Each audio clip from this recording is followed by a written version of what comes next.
Well, hi, good morning. Thank you so much for joining me in my shop here, December 19th. Wow, and there's a foot or more of snow on the ground outside. It's below freezing. It looks like winter again, but apparently it's not going to last.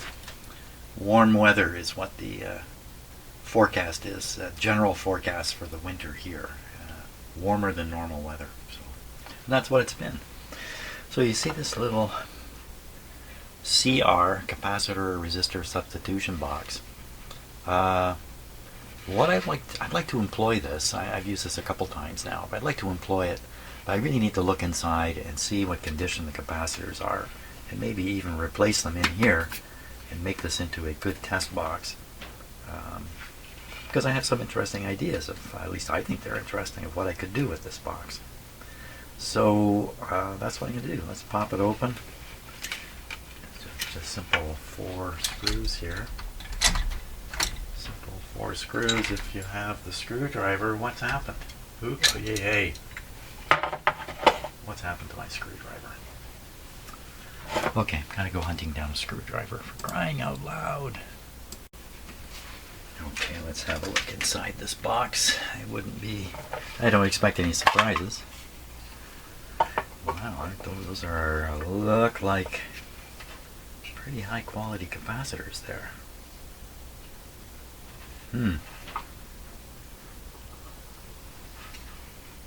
Looks like they were all soldered in, and then the person doing it kind of shoved them all down into this form. There's a little tiny one there. Well, they look good. Let's test these. What I'll use this quite reliable device. Now I'm not testing for leakage, we're testing for size, or capacity actually, I guess would be the word to use.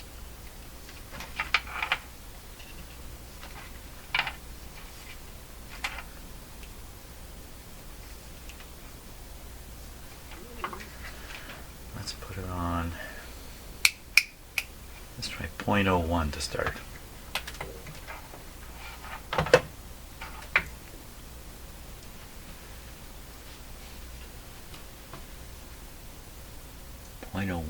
So this shows 0.016 and a loss in the capacitor. Okay, it's pretty easy to try another one. We'll try the 0.0047. So 004, this tests as 008. Testing very well. If they test with higher capacitance, I believe what we're seeing is a leak in the capacitor. Oops, did that go? I guess it did. So this one is 0.0035. It's supposed to be 0.0022. Try this guy. Make me wonder if this is accurate. This is supposed to be 0.001, and it's 0.0018.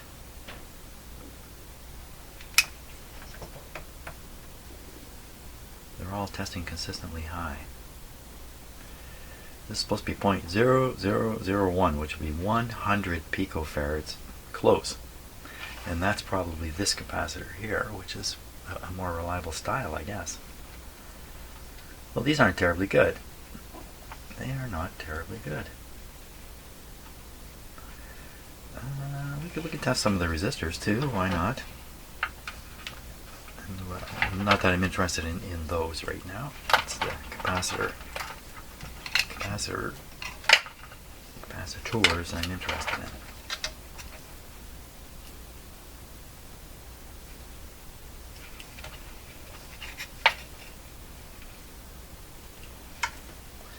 in. Okay, we're starting with 1,000 ohms.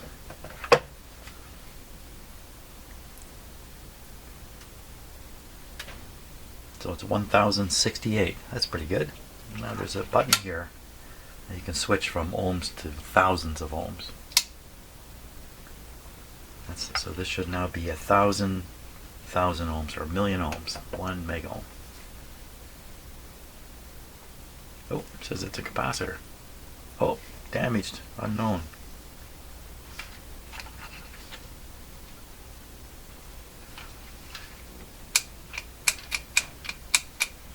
again. Did the wire come out? No. There we are. 1200, but it's supposed to be, yeah, it's supposed to be 1 million ohms, and it's 1200 million ohms. That's close. 47 ohms.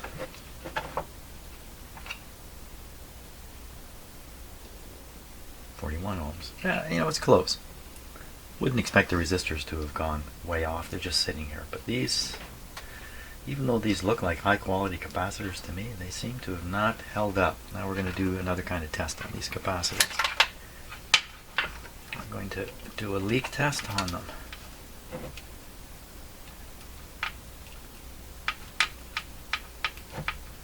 Seems like I can unattach that. Is there a voltage rating on them?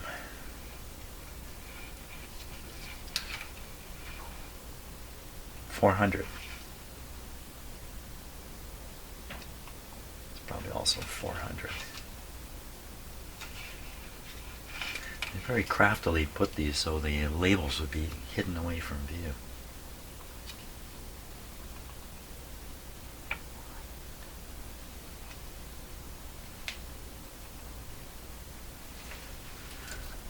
Well, it doesn't matter what they are, it's what I'm going to put in. That's really going to matter. 0.022. It says oil. It has the word oil written on them.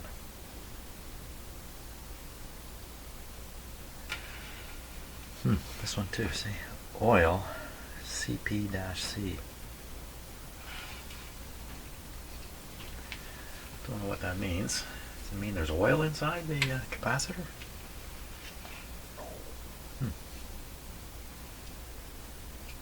Then an interesting layout here of the components, huh?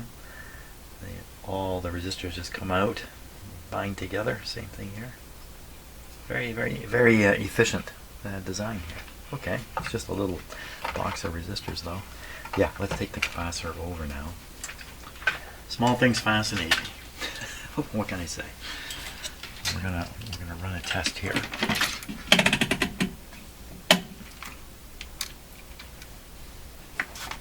So I'm going to apply a voltage to the capacitors, and then we're going to assess the amount of leakage through them. I'm going to start with the biggest one, 0.22.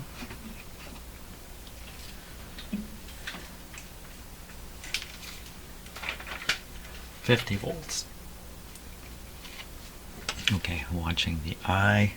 What does it do? Put this over here. Oh, well, now it's opening. So it's opened about halfway. Okay, we'll try the 0.05 capacitor now. This is on 50 volts. These capacitors should snap right open. That one's not bad. Let's try 150. See, it won't open at 150. So they're all leaking. As nice and cool as they look, and even with the word oil written on them, they are leaky. They gotta go. And now, just to prove a couple things here, which I need to do once in a while,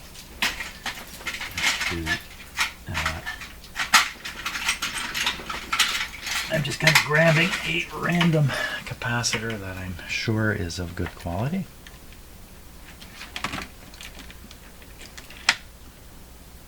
This is not an NOS capacitor by any means. It's newly manufactured. Okay, I'm going to run a similar test here. And you'll watch the behavior of the eye. This is a, I don't know what this is. What size this is. I don't know. Okay, small. Like a, this is probably a 0.03. Okay, here we go. 50 volts. Watching the eye now. Okay, we're testing the test. This is 350 volts. This is 450 volts. So you see what a good capacitor does. Pops right open. Now I gotta leave this connected here, because when I let that control relax to its normal setting, it puts a short on the capacitor, drains the charge. Otherwise, 450 volts on there, but it's a small capacitor. I probably feel it like a static shock if you felt it at all. There we go. Proof positive that the machine is working and these capacitors got to go. Okay. That's what I'm going to work away on first, because I have a plan to use this device to continue working on this radio. I have another good idea, just like my good idea in the last video. It turned out not to be a very good idea for practical reasons. Okay, let's fix that guy up. Well, it's kind of clear to me I'm not going to get this done today. I got too many other competing things to do, but I did manage to get a full set of capacitors, starting with the smallest and going up to the biggest, to match every one of these settings. So that's good. All I got to do is solder all those various capacitors in, and then this should become a pretty handy. I think I can have a lot of fun with this. That's what I think. I think that's what I'm coming to realize. Well, we haven't realized it yet. After I get it fixed and start playing with it, maybe then I will realize that it's a useful thing. Okay, so that's it for today, but I think probably I will just continue with this video tomorrow. And just like that, it's the next day. It's December 20th now, and what I've done so far is I've installed the new capacitors, one leg in so far. I just have to trim off the excess wires here.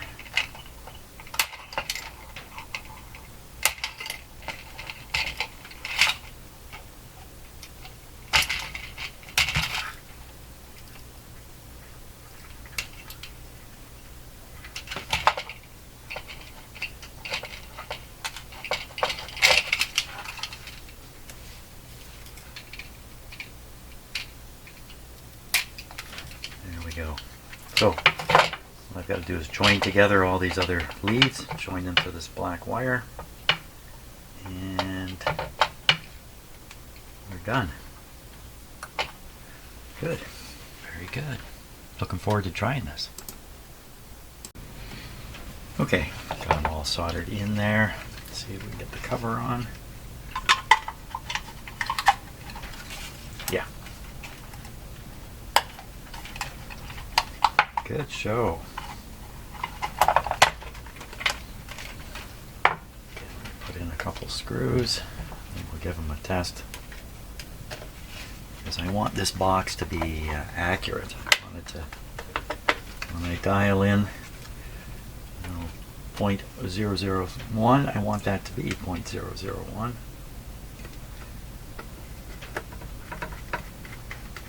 Or close enough. Okay, let's give it a try and be very surprised if there's a problem here. Well, let's find out.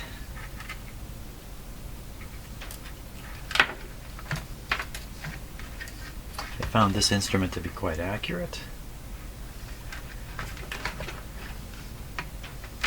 Okay, starting off with 0.0001, that's 100 nanofarads. Let's see what we got.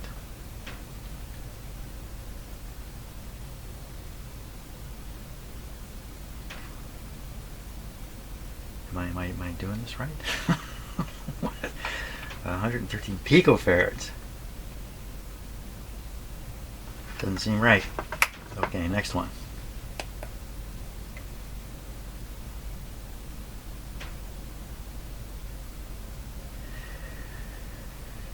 Okay, 1,000 picofarads is 1 nanofarad is 0.001. Correct. Let's just do this first one again, because I think I'm just not thinking it through properly. This is 100 picofarads, which is which is 100 nanofarads. Well, it can't be. It'd be 0.1. Yeah, you know what? Something went wrong with the first setting. Okay, moving on to the third. 0.022. Did the hood lead come off? No. Let's try it again.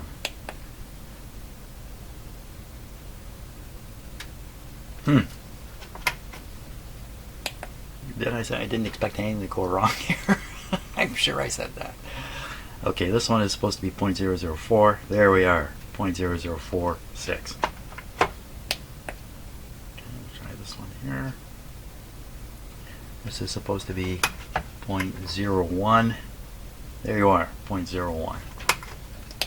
This next one is 0.02. 422. 20 nanofards, 0.02. Next one should be 0.05. That's 0.046, which is perfect. 0.1. 0.1. 100 nanofarads. That is 100 picofarads down here. I'm just clearly not enough coffee yet this morning. 0.02. 0.2, not 0.02, 0.22. Perfect.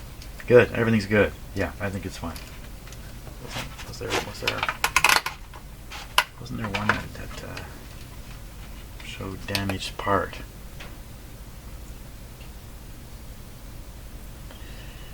So that's 2. That's 0.0. That's perfect.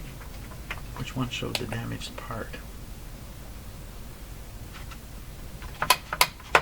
Okay, that just must have been an anomalous test. We're good. We're good here.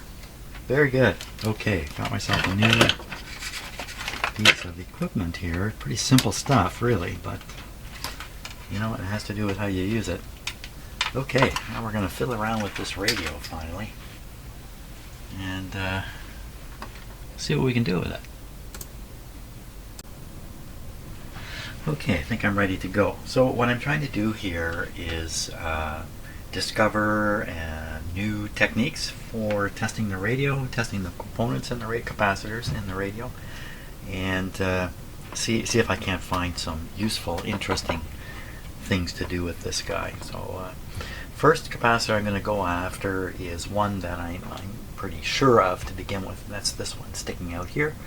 This one runs from the volume control and it goes over to the triode amplifier in this tube, which is then feeding the output tube right next to it here. So all the audio goes through this capacitor. We'll take a look on the schematic here and just to familiarize ourselves with it. Okay, so we hunt down the volume control. Here it is. And the capacitor I'm talking about is this one, 0.0025. Now I've got a setting 0022 on my little box, so that's going to be just fine. I can substitute the box for this capacitor, for this guy right here. The first thing I want to do is parallel this with the substitution box. I'm not sure what the advantage might be. The very first thing is just to operate the radio, just listen to it with this capacitor operating. I have no reason to think that this capacitor is dragging down the operation of the radio. Perhaps it's lowering the volume a little bit. Perhaps it's shading the tone a little bit because it's not really a 0.025 anymore. It's become a 0.01 or something. That's what I want to kind of experiment with a little bit.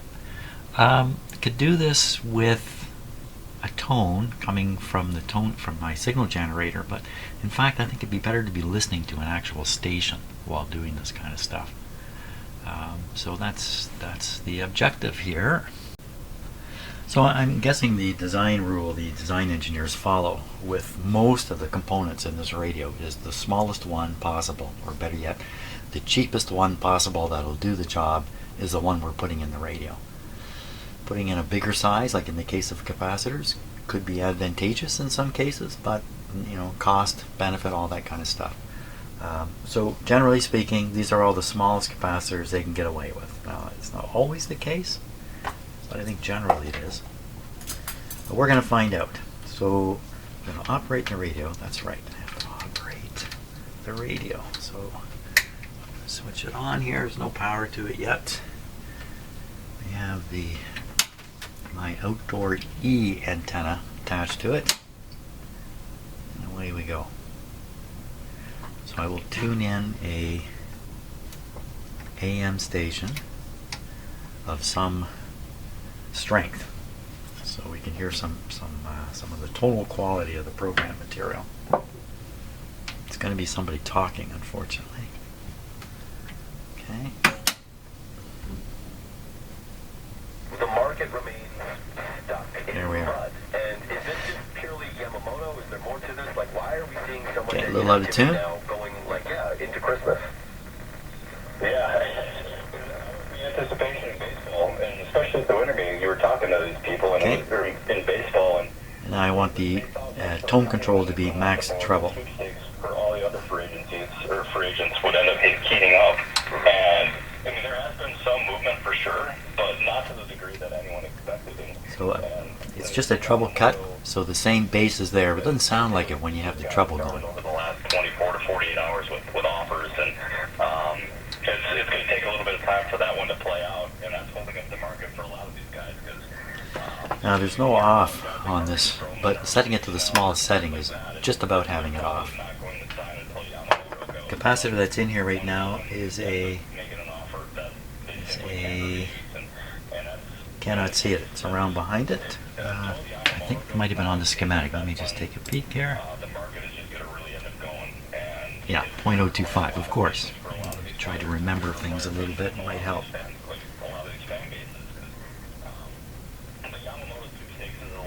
I'm a little worried about the radio drifting a bit as it warms up, and then me being fooled by the drift, thinking it has something to do with what I'm doing. So maybe I'm going to let this run, take a little break, and I'll be back in just a few minutes, and we'll carry on here.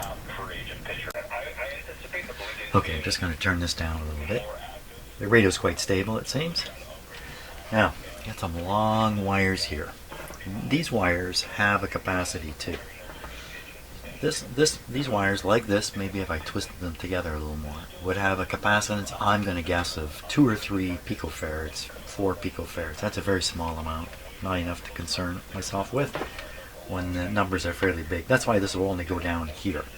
Can't go any lower because there's just stray capacitance all over the place at that point. So we're going to parallel this with that capacitor we were talking about. That's a minimum volume. Can't get it any lower. Let me try to do this with the radio operating. This is a low voltage circuit.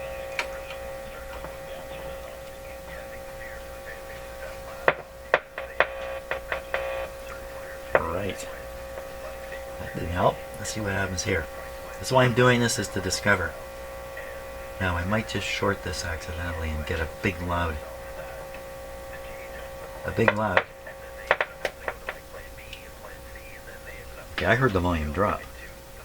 Sweepstakes giving up their top prospect plus Gurriel in order to bring in someone that they ended up starting the season as a cleanup hitter who basically had no track record. I'm listening very carefully now, mostly to the S's. The only thing is that I'm going to just check the tuning here. to get a little bit more nervous, and so to the Bellinger thing, like it's the case that I would kind of think that the Jays would be in on Bellinger if they are willing to pay the $200 million, because otherwise, if you're him, all indications seem like Now I'm going to disconnect he wants to be, correct? from here. We'll see. This might get noisy again. No.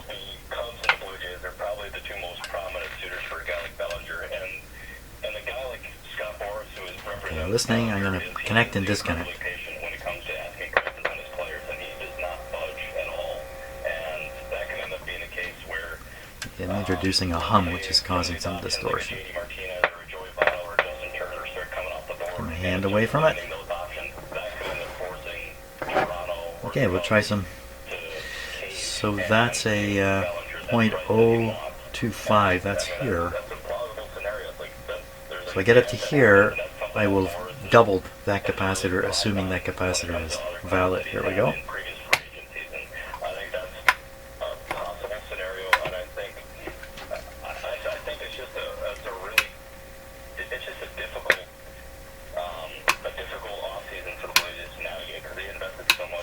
Bit of a pop there when I work the switch. I believe the pop is indicating a discharge or a charging up of a capacitor or something like that. Okay, now we're going to go bigger.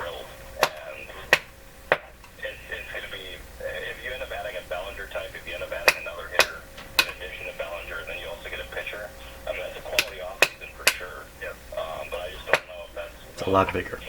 That's a 0.05 now.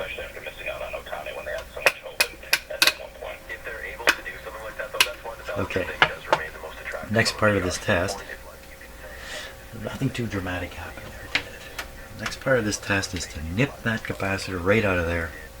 Rely on this box.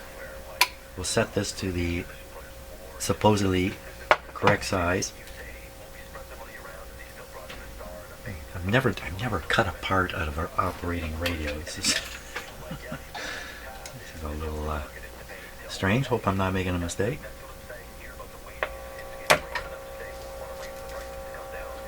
So now the only way we're hearing audio is it's going through the capacitor in the box.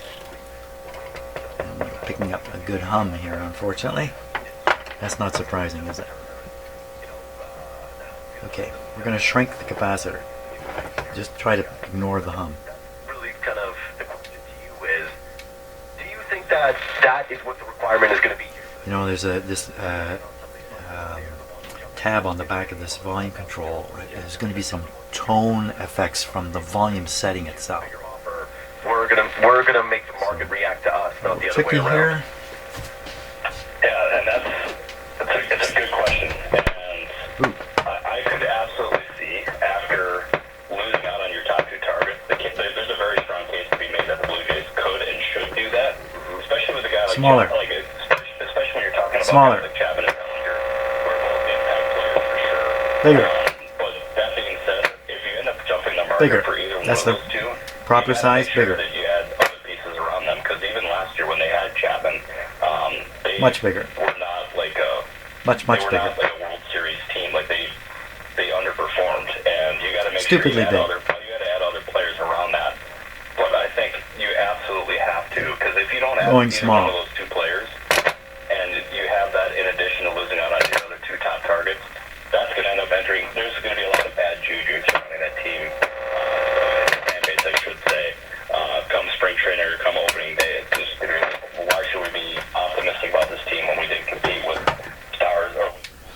Okay, so what I get out of that is, you know, the hum and the interference that's being introduced by the actual box here becomes inaudible as you increase the size of the capacitor. Is that a good thing? Well, I don't know. I mean, it's a good thing if you're going to run the radio with this box hooked up to it all the time. I think it goes to show what I was saying, that the size of the capacitor that's in the radio is often the smallest size they could get away with, the cheapest capacitor they could put in. And you would think too, capacitors in the audio string would be tipping the tone up and down a bit, so there would be some concern about the size you put in from that basis. But I didn't really pick up on that. Now the speaker's not in its cabinet; it's not reproducing bass very effectively.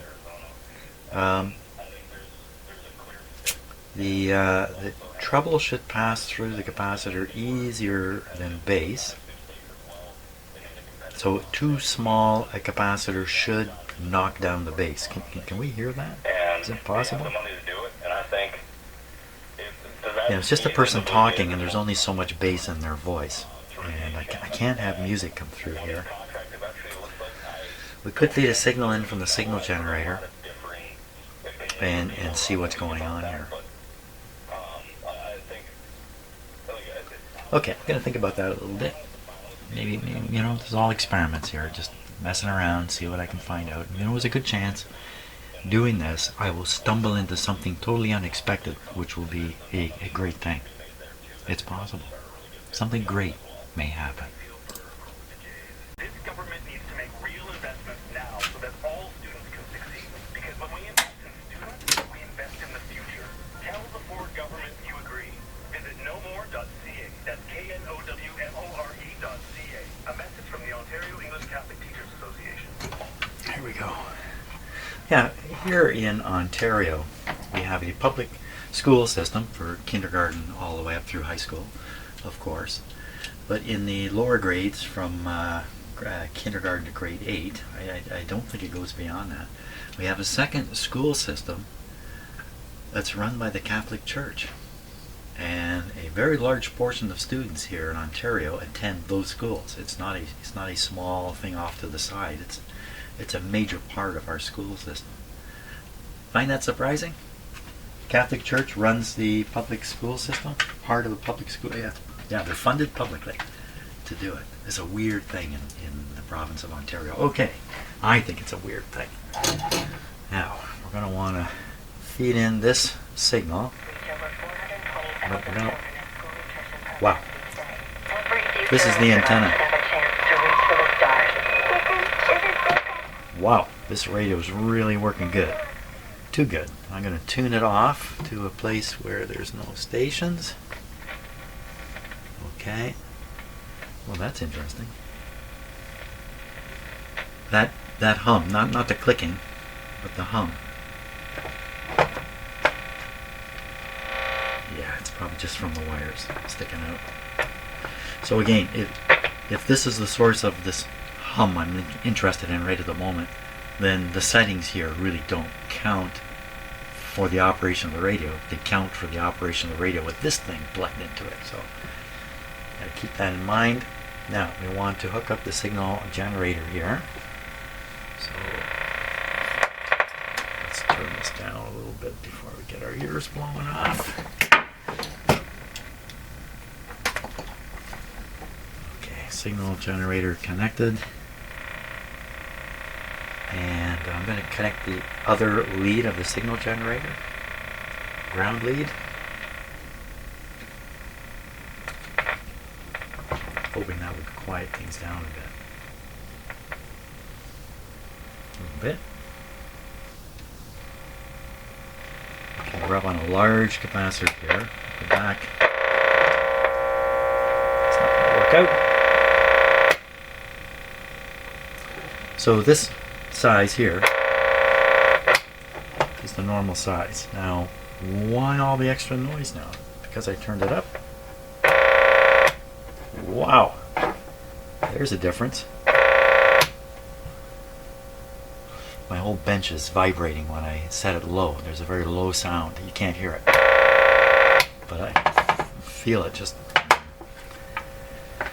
Okay, this is not working out so well. Not surprisingly, I'm sure the long wires and all that kind of stuff is a problem. Now we're going to try to tune this guy in. We're somewhere in the middle of the band here. A little bit of volume might help.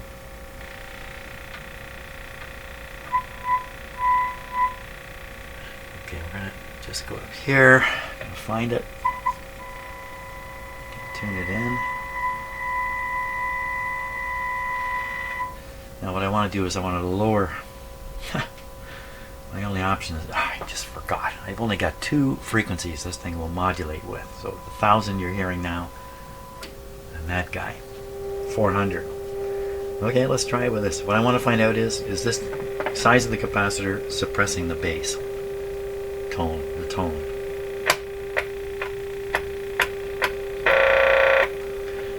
Well, hey, how could I improve the situation? What if I reverse the leads here? Put the black lead over here. What if I do that? Wait a minute. How can we hear that?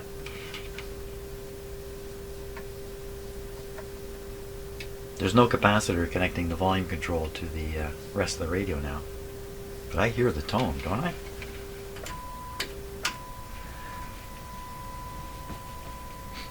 Well, that's a curious thing, don't you think?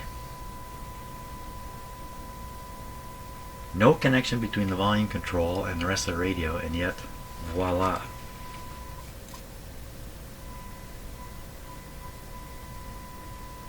Immaterial on the volume setting. I guess that's not surprising. Well, that's pretty interesting. I wonder if that's because of another capacitor somewhere in here is weak and the signal's getting somewhere where it shouldn't, or is not being suppressed when it should be suppressed, and so it's getting somewhere it shouldn't. Okay, well, there you are. There's something. See, I've said before, something would show up unexpected. Who knows what it's going to be? It's going to be the fact that this can happen. Tone. Okay.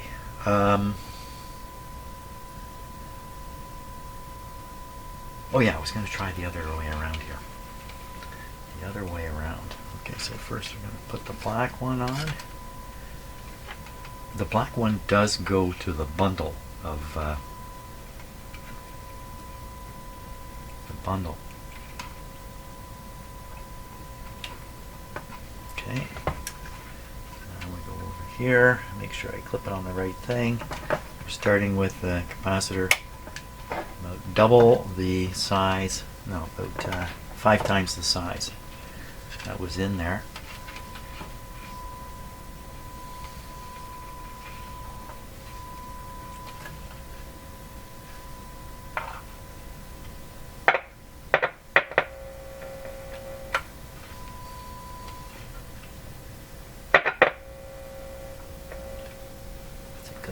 Shock there. That's going to pop off. Let's leave it, leave it, leave it.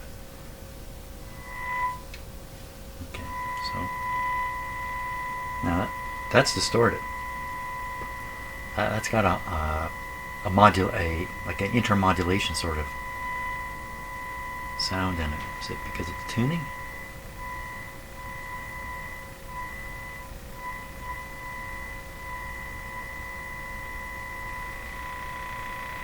Probably being injected by this box itself. That's probably what's happening.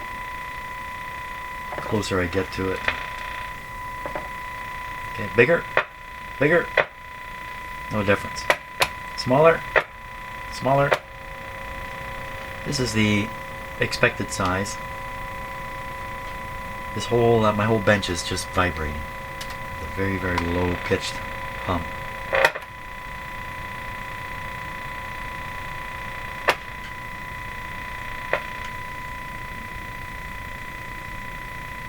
Bigger the capacitor, the more bass it should let through. If it's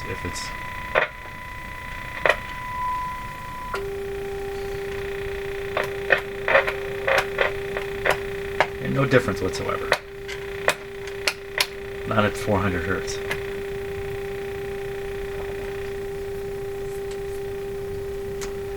Okay, power off. Okay, what did we find out here? We found out somehow audio makes it all the way to the speaker even when the volume controls cut right off. That I think is the interesting finding. Not what I expected, but so I'm going to replace this capacitor. I will put in a, let's see, wow, it's a 0.0025 in there. I don't think I have that exact size. How about 0.00 bigger? 0.00 bigger, I think is what I would want to put in there. Put a 0.004. What are these guys? 0.008. And I was going up to, here's 0.02. This is still quite small in comparison to what I was doing here, but this would be three or four times the size of this one. Hey, let's try it. On the basis that the engineers building and designing the radio would have put a bigger capacitor there. It doesn't make sense. Because, the cheap capacitors would be the ones that they consume a lot, like 0.01, 0.02, 0.05. So if they wanted to just cheap it out, they would grab one and try to reduce the number of different parts that are in here. So instead of having one of these and one of those and one of those, they'd have 3 of the same kind. That would reduce the cost down. So there has to be a good reason why they put in a 0.0025.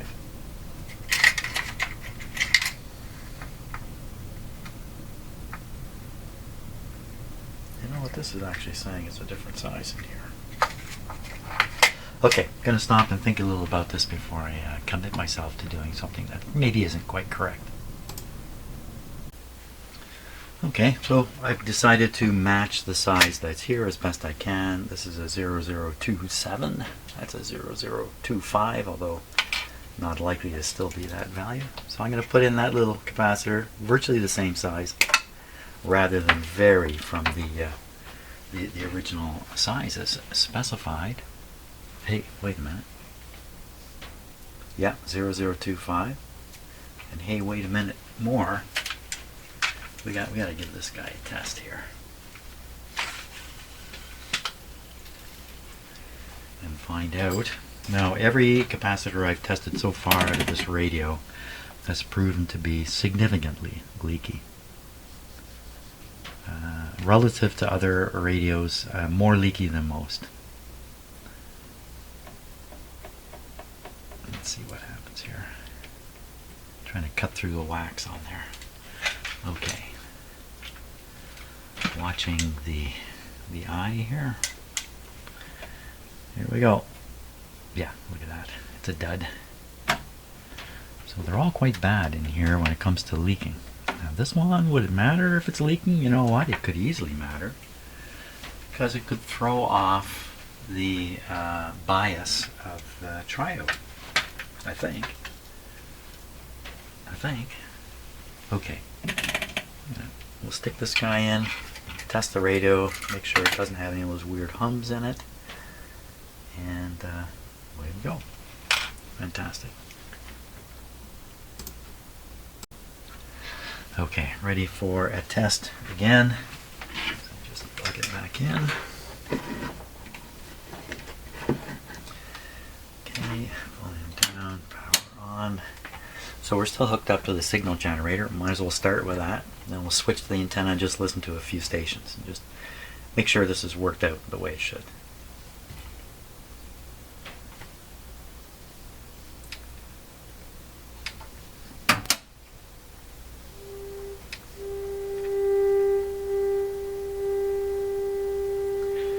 This is a fairly strong signal I'm sending into the antenna here.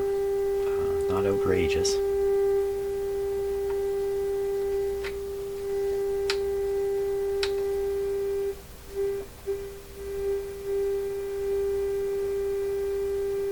Knock it down a bit.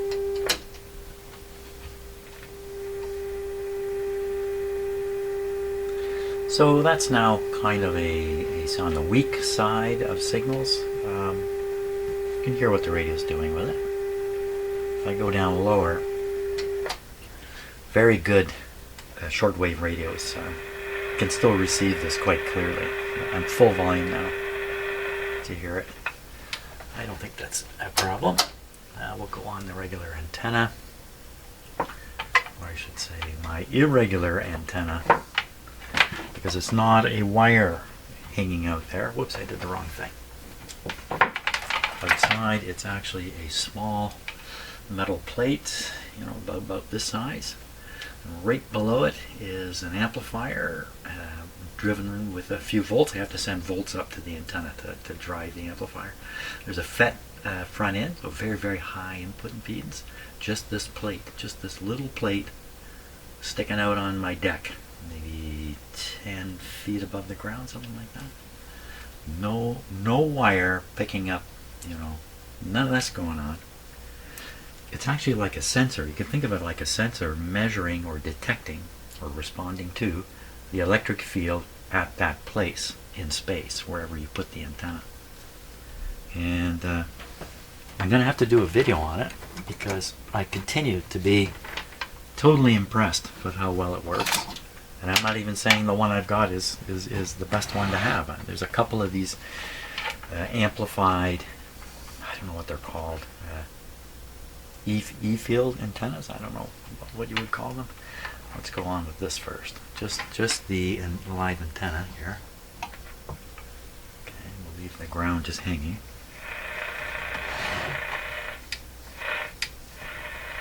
And we'll tune.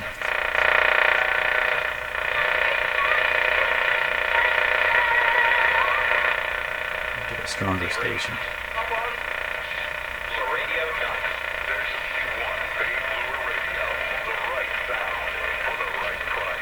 Bay Bluer Radio.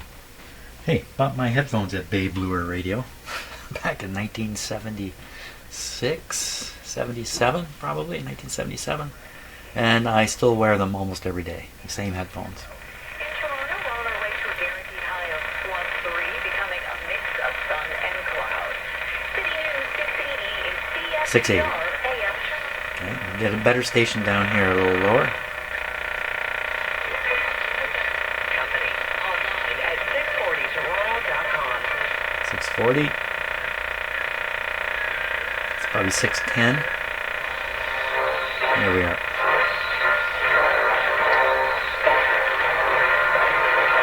Hello and welcome. It's the Van Checkdown on the Sportsnet Radio Network. Matt Marchese, Don Moon Bennett with you here. And thanks to those listening via the podcast. It's better? You Much know, better. I'm looking at this weekend coming up, and you look across the board at quarterbacks that are starting these games. And Adam Rank from NFL Network will be joining us shortly, because I want to have this conversation with him too. Do you have a favorite backup QB story for this year? Because there's been plenty to... So we're picking some faraway stations here. This is coming from Buffalo, I believe. Keep the family warm and safe, like I said. So make sure you call them right now. 716-899-HORN. Get Reimer on the horn. Or go online, check them out, callreimer.com. One more time, 716-899-HORN and callreimer.com. The holidays are here to enjoy, which brings me to the Webster Year-End Sales event at Webster, Lincoln, and Amherst. It's a bit of Amherst. So you just mentioned Amherst. Amherst is a place in New York State. It's an American station. This is coming from Buffalo. Very, very good. Very good. And the lucky thing for me is at the same time that I acquired this E antenna and got a much improved antenna signal, I also knocked the noise level down in my house a huge amount, by replacing a couple computers. And the end result is I'm having a lot more fun with listening to radios these days, that's for sure. So that's all I'm going to do today. Tomorrow I'm going to carry on doing the same procedure, using the substitute box, fiddling around with the capacitor that I'm targeting, considering what happens if you make it bigger or smaller, or that kind of stuff, or even do away with it. We found something out with this radio by doing away with the capacitor. And what do we find out? Somehow audio still makes it through. Interesting. Well, thanks a lot for watching, and enjoy your day. See ya.